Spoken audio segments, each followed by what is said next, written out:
അസുരൻ്റെ പ്രണയം. അവതരണം ഷിബു ജോസഫ്. രചന വിദ്യാവസൻ.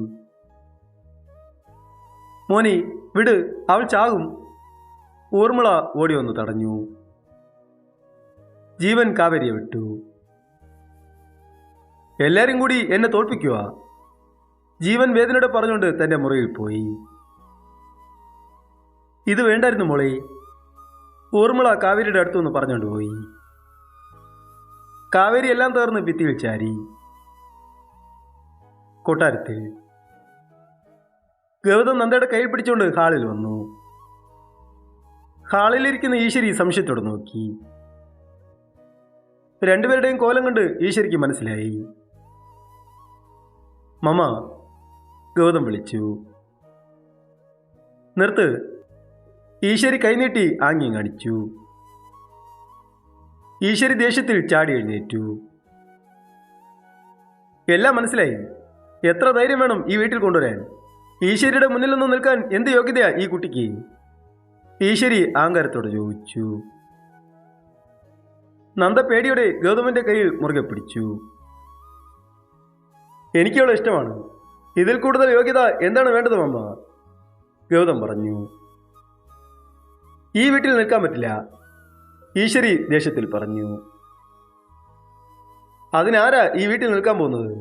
നിങ്ങളോട് പറഞ്ഞിട്ട് പോവാം എന്ന് വിചാരിച്ചു, അത്ര തന്നെ. അല്ലാതെ ഇവിടെ ഈ പാവം പെണ്ണിനെ പിച്ചിച്ചീന്ത വിട്ടുതരാൻ ഞാൻ പൊട്ടനാ? ഗൗതം ദേഷ്യത്തിൽ ചോദിച്ചു. പുരുഷോത്തമൻ ഒന്നും മിണ്ടാതെയിരുന്നു. ആ സമയം രുദ്രൻ തന്റെ മുറിയിൽ നിന്ന് ഇറങ്ങി വരുന്നത് കാണുന്ന നന്ദ പേടിയോടെ ഗൗതമിന്റെ പുറകിൽ ഒളിച്ചു. മമ്മ എന്താണ്? രുദ്രൻ അടുത്തൊന്ന് ചോദിച്ചു. കേട്ടില്ലേ, ദിവ്യ പ്രണയം നമ്മുടെ മുന്നിൽ വന്നേക്കുന്നു. നാണമില്ലാത്തവൾ. ഒരുത്തം വിളിച്ചപ്പോൾ കൂടെ ഇറങ്ങി വന്നേക്കുവാ, പുച്ഛത്തോടെ ഈശ്വരി പറഞ്ഞു. രുദ്രൻ നന്ദയുടെ അടുത്തുനിന്ന് അവൾ അടിപൊളി നോക്കി. നീ ആ ജീവന്റെ സഹോദരിയാണല്ലോ, പകരം വിട്ട വന്നതാണല്ലേ പന്നമോളെ. നന്ദയെ വലിച്ച് നിലത്തിലിട്ടുകൊണ്ട് രുദ്രൻ പറഞ്ഞു. കേട്ടാ? ഗൗതം രുദ്രനെ തടഞ്ഞു.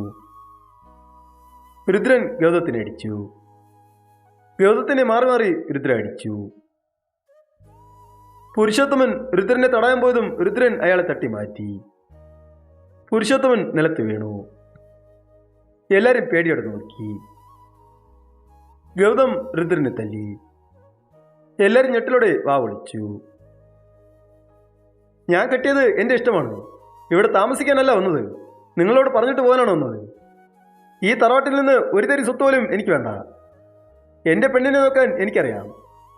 അല്ലെങ്കിലും വേശ്യയുടെ നടുക്കിൽ അന്തി ഉറങ്ങുന്ന നിങ്ങളെപ്പോലുള്ളവർക്ക് പ്രണയം വെറുമൊരു കാവ മാത്രമാകും. എനിക്ക് ജീവിക്കണം, എൻ്റെ ഇഷ്ടത്തിന് എൻ്റെ പെണ്ണിനോട്. നിങ്ങൾ ചത്താലും തിരിഞ്ഞു നോക്കില്ല ഈ ഗൗതം. ഗൗതം പറഞ്ഞുകൊണ്ട് നന്ദയെ ചേർത്ത് പിടിച്ചു. കരഞ്ഞു കലങ്ങി നിൽക്കുന്ന നന്ദയെ കൊണ്ട് ഗൗതം പുരുഷോത്തമന്റെ മുന്നിൽ വന്നിരുന്നു.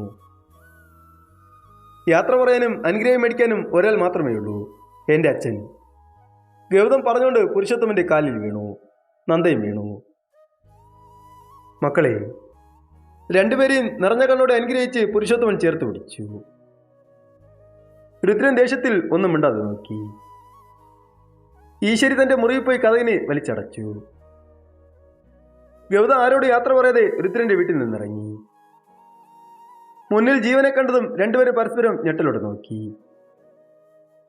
ജീവൻ അവരുടെ അടുത്തുനിന്ന് രണ്ടുപേരെയും മാറി നോക്കി. രണ്ടുപേരും തലവും പൊട്ടിയിരുന്നു. ജീവൻ ചിരിയോടെ രണ്ടുപേരെയും ചേർത്ത് പിടിച്ചുകൊണ്ട് രുദ്രന്റെ മുന്നിൽ വന്നു.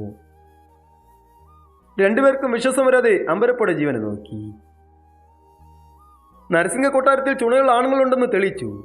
ഇവിടെ വരെ വന്നപ്പോൾ ഇവളെ മാത്രം കൊണ്ടുപോകാൻ വന്നതാ. പക്ഷെ ഇപ്പോൾ എൻ്റെ രണ്ട് കൈകളിൽ രണ്ട് മക്കളുണ്ട്. എൻ്റെ വീട്ടിൽ ഇവർ ജീവിക്കും, ചിരിയോടെ ജീവൻ പറഞ്ഞു. അപ്പോൾ തൻ്റെ പ്ലാനാണല്ലേ ഇതൊക്കെ? പെണ്ണിനെ വിട്ട് വഴി തീർക്കാൻ നിനക്ക് നാണമില്ലേ? രുദ്രൻ ജീവന്റെ അടുത്തുനിന്ന് പുച്ഛത്തോടെ ചോദിച്ചു. ഒരിക്കലെങ്കിലും പാവങ്ങൾ ജയിക്കട്ടെ തമ്പുരാനി. എന്നാ ശരി. ജീവൻ ചിരിയോടെ യാത്ര പറഞ്ഞുകൊണ്ട് രണ്ടുപേരെയും കൊണ്ടുപോയി. ജീവൻ രണ്ടുപേരെയും തൻ്റെ വീട്ടിൽ കൊണ്ടുവന്നു. നിലവിളക്ക് കൊടുത്ത് രണ്ടുപേരെയും വീട്ടിൽ കയറ്റി. കാവേരി ഇതൊക്കെ ദൂരെ നിന്ന് വേദനയോടെ നോക്കി. തന്നെ മാത്രം മനസ്സിലാക്കാൻ ഏട്ടനാകുന്നില്ല. കാവേരി ഓർത്തു. കാവേരിയുടെ കൺകോണിൽ കണ്ണുനീർ പൊടിഞ്ഞു. അതൊന്നും ആരും അറിയാതെ കാവേരി തുടച്ചു. ഗൗതം ഇത് കണ്ടു. നന്ദമോള് സ്നേഹിച്ചത് ആ അസുരന്റെ സഹോദരനാണെന്ന് പറഞ്ഞപ്പോൾ ചങ്കു പിടഞ്ഞു. എൻ്റെ അനിയത്തിയുടെ ജീവിതം മറ്റൊരു അസുരന്റെ കയ്യിലാണല്ലോ എന്ന്. പക്ഷെ തൻ്റെ പെണ്ണിന് വേണ്ടി ഋതന്റെ നേർക്ക് കൈവങ്ങിയപ്പോൾ മനസ്സിലായി നീ ഒരാണാണെന്ന്. അത് മതി. ചിരിയോടെ ജീവൻ പറഞ്ഞു. കാവേരി ഒന്നും മിണ്ടാതെ തൻ്റെ മുറിയിൽ പോയി. നരസിംഹ കൊട്ടാരത്തിൽ. എന്നാലും അവൻ ശരിക്കും എൻ്റെ മോൻ തന്നെയാണോ? ഈശ്വരി ദേഷ്യത്തിൽ അങ്ങൊങ്ങും നടന്നോട് ചോദിച്ചു. അത് നിന്നോട് തന്നെ നീ ചോദിക്കേ. പുരുഷോത്തമൻ മോന്നൊക്കത് പറഞ്ഞു. നിങ്ങളെന്നെ ചോദ്യം ചെയ്യുവാണോ? പഴയ കാര്യങ്ങൾ പറഞ്ഞ് കുത്തി നോക്കുന്നോ? ഈശ്വരി ദേഷ്യത്തിൽ പുരുഷോത്തമന്റെ അടുത്തു വന്ന് ചോദിച്ചു. ഇതുവരെയ്ക്കും ഞാൻ നിന്നോട് എന്തെങ്കിലും ചോദിച്ചിട്ടുണ്ടോ? ഇല്ലല്ലോ. നീ എന്തൊക്കെ കാണിച്ചു? എന്നാലും എന്തെങ്കിലും നീ നന്നാകുമെന്ന് പറഞ്ഞ് നീ പോയ പോക്ക് ഞാനും വിട്ടു. എന്നിട്ടും നീ എന്നെ കോന്തനാക്കി. എൻ്റെ മോനെ നീ. എന്നിട്ട് ഞാൻ സഹിച്ചു. മതി ഈശ്വരി, എല്ലാം മതി. മടുത്തു ഈ ജീവിതം. പുരുഷോത്തമൻ പറഞ്ഞുകൊണ്ട് പുറത്തുപോയി. ഇയാൾ സംസാരിക്കാൻ തുടങ്ങി. വെച്ചേക്കരുത്, ഈശ്വരി ആങ്കാരത്തോടെ പറഞ്ഞു. രുദ്രൻ കട്ടിലിരുന്ന് കവിളിൽ തടവി. ഗൗത അടിച്ചു തോർത്ത് കണ്ണുകളിറക്കി അടച്ചു. അവൻ അടിച്ചത് സഹിക്കാം, പക്ഷെ എന്നെ തോൽപ്പിക്കാൻ ആ ജീവന്റെ കൂടെ പോയത് സഹിക്കാൻ പറ്റില്ല. കൊല്ലും. ദേഷ്യത്തിൽ രുദ്ര അലറി. ആ സമയം ദശ രുദ്രന്റെ മുറിയിൽ വന്നു. ഇനി കൂടെ ജനിച്ചവനെ കൊല്ലണോ അല്ലേ? അതായിരിക്കുമല്ലോ ഇപ്പോൾ മനസ്സിൽ. എന്നാൽ കൊല്ലി, എന്നിട്ട് ജയിക്കേ. പെണ്ണും പിടിച്ച് നടക്കുന്ന തനിക്കറിയില്ല പ്രണയം എന്നാൽ എന്താണെന്ന്. തനിക്കറിയുന്നത് കാമവും പെണ്ണും മാത്രം. അത് കഴിഞ്ഞ് ജീവിതം തനിക്കില്ല. കൊല്ലി, കൊന്നു തിന്നി, അപ്പോൾ സമാധാനമാകുമല്ലോ. ദശ ദേഷ്യത്തിൽ ചോദിച്ചു. രുദ്രന്റെ കണ്ണുകൾ ചുവന്നു. രുദ്രൻ ഒന്നും മിണ്ടാതെ ദൂരെ നോക്കിയിരുന്നു. സാർ, ആദ്യം മനുഷ്യനാകൂ, എന്നിട്ട് മതി സ്നേഹം എന്താണെന്നറിയാൻ. എനിക്കൊരു മണ്ണാങ്കട്ടയും വേണ്ട. ഞാൻ ഇങ്ങനെയാണ്. എൻ്റെ സ്വഭാവം ഇങ്ങനെയാണ്. ആരും എനിക്ക് വേണ്ട. ആർക്കും ഞാൻ അടിമയാകില്ല. ആര് ചത്താലും ജീവിച്ചാലും ഞാൻ കരയില്ല. കാരണം എൻ്റെ മുന്നിൽ എൻ്റെ മാത്രം സന്തോഷം. അത് മാത്രമേ ഉള്ളൂ. ശരിയാ, ആര് ചത്താലും നിങ്ങൾക്കൊന്നുമില്ല. നിങ്ങൾക്ക് നിങ്ങളുടെ സന്തോഷം. ഒരിക്കലും ഒരു കാലത്തും നിങ്ങൾ നന്നാകില്ല. നന്നാകണ്ട. ദശ ദേഷ്യത്തിൽ പറഞ്ഞുകൊണ്ട് പുറത്തുപോയി. രുദ്രൻ ദേഷ്യത്തിൽ കയ്യിലിരുന്ന ഫോണിന് എറിഞ്ഞു പൊട്ടിച്ചു. ജീവന്റെ വീട്ടിൽ നന്ദ ഗൗതമന്റെ അടുത്തിരുന്നു. കേട്ടാ? നന്ദ മെല്ലെ വിളിച്ചു.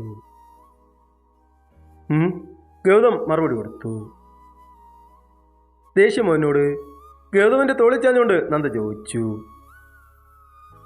ഇല്ലടോ, എപ്പോഴായാലും ഇതൊക്കെ സംഭവിക്കും. എനിക്കതല്ല ആലോചന. നമ്മൾ ചിരിക്കുമ്പോൾ ആരും അറിയാതെ കരയുന്ന ഒരു മനസ്സ് ഈ വീട്ടിലുണ്ട്. അത് നീ മറന്നോ? ഗൗതം ചോദിച്ചു. മറന്നില്ലേട്ടാ. നമ്മളെക്കൊണ്ട് എന്തു ചെയ്യാൻ പറ്റും? നന്ദ അവൻ്റെ മുഖത്ത് നോക്കി ചോദിച്ചു. ചെയ്യണം നമുക്ക്. അവർ സന്തോഷത്തോടെ ജീവിച്ചാൽ മാത്രമേ നമുക്കും ജീവിക്കാൻ പറ്റൂ. അവർക്ക് വേണ്ടി നമുക്ക് കുറച്ച് ദിവസം മാറി നിൽക്കാം. നിനക്ക് സങ്കടമുണ്ടോ? നന്ദ ചിരിയോടെ ഗൗതമന്റെ തോളിൽ ചാഞ്ഞു. അതേസമയം ജീവന്റെ മുറിയിൽ തറയിൽ കിടക്കുന്ന കാവേരിയെ ഒരു നിമിഷം ജീവൻ നോക്കി. കാവേരി തിരിഞ്ഞടന്നു. ജീവൻ ഒന്നും മിണ്ടാതെ ലൈറ്റ് അണച്ചു. കാവേരി വാവത്തിക്കരഞ്ഞു. അവളുടെ തേങ്ങൽ ആ മുറിയിൽ മുഴങ്ങി. അപ്പോഴും ഒന്നും കേൾക്കാതെ ജീവൻ ഉറങ്ങി. നേരം പുലർന്നു. അടുക്കളയിൽ ജോലിയിൽ നിൽക്കുന്ന ദശയെ രുദ്രൻ കണ്ടു. രുദ്രൻ അടുക്കളയിൽ പോയി. രുദ്രനെ കണ്ടതും കുമാരി ഭയന്നു. അവരെ പുറത്തു പോകാൻ കണ്ടുകൊണ്ട് രുദ്രൻ ആംഗ്യം കാണിച്ചു. അവരും പേടിയോടെ ഒന്നും മിണ്ടാതെ പുറത്തുപോയി. ചേച്ചി, ആ തവിയൊന്നെടുക്ക്, പുറകിൽ കൈനീട്ടിക്കൊണ്ട് ദശ ചോദിച്ചു. രുദ്രൻ തവിയെടുത്ത് അവരുടെ കയ്യിൽ കൊടുത്തു. ഇന്ന് അസുരന് പൂരിയും മസാലയും വേണമെന്ന്.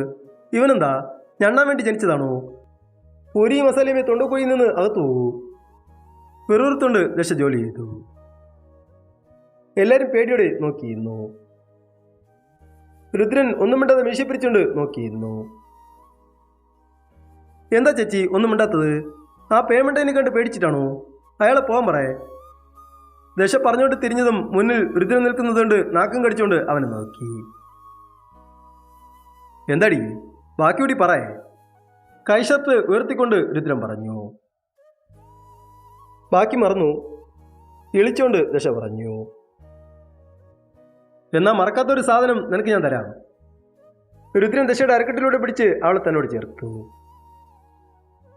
ഇന്നലെ ഒന്ന് ഷോ കാണിച്ചതിന് തരണ്ടേ നിനക്ക് സമ്മാനം? രുദ്രൻ ചോദിച്ചു. വേണ്ട, പേടിയോടെ ദശ പറഞ്ഞു. വേണം, രുദ്രൻ പറഞ്ഞുകൊണ്ട് അവളുടെ കഴുത്തിൽ ആഴത്തിൽ കടിച്ച് മുറിവേൽപ്പിച്ചു. ദശ വേദന കൊണ്ട് കണ്ണുകൾ ഇറുക്കിയടച്ച് ചുണ്ടിനെ കടിച്ചു പിടിച്ചു. രുദ്രൻ മെല്ലെ അവളെ അടർത്തി മാറ്റി. വേദന കൊണ്ട് ദശയുടെ കണ്ണുകൾ നിറഞ്ഞു. അവന്റെ പല്ലിന്റെ പാട് അവളുടെ കഴുത്തിൽ പതിഞ്ഞു. ദശ കൈകൊണ്ട് കഴുത്തിനെ തടവി. രുദ്രൻ കണ്ണിറുക്കി കാണിച്ചുകൊണ്ട് സിഗരറ്റ് എടുത്ത് വായിൽ വെച്ചുകൊണ്ട് ചിരിയോടെ പോയി. പുല്ലി, എനിക്കിത് എന്തിൻ്റെ കേടായിരുന്നു? ദശ കഴുത്തിനെ തടയിക്കൊണ്ട് പറഞ്ഞു. തുടരും.